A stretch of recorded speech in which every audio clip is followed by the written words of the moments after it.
Sveiki, šiandien aš sugalvojau varyt pagrybauti Dzūkijoj. Čia toksai Krikštonių kaimas, Lazdijų rajonas.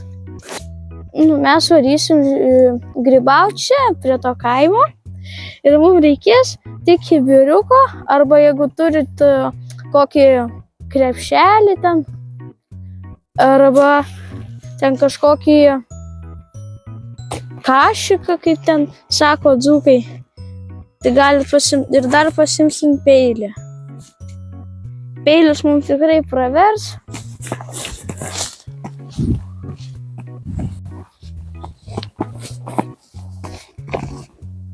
Tai va, pirmas radinys, bet jis nėra geras, jis yra nuodingas, bet labai graži musmirė. Gaila, negalim jos pasimti, bet galim įsiamžinti. Radom seną kelmą su grybu. Dauguma šitą grybą vadina kempinė, bet čia gražus grybas, graži gamtos puošmena. Beeidami radom dar 2 musmirės. Irgi gražios, tokios raudonos, bet jų negalima pasimti. Dar eidami vėl radom 6 musmirės. Dabar rodom tik 2 iš tų 6.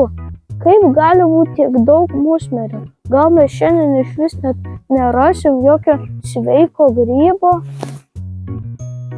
Dar vienas grybas kažkoksai. Netgi 2. Vienas mažiukas, kitas didesnis. Mūsų grybavimas baigės. Deja, gerų grybų neradom. Radom musmirių visokių, kitokių grybų radom. Bet baravykų neradom.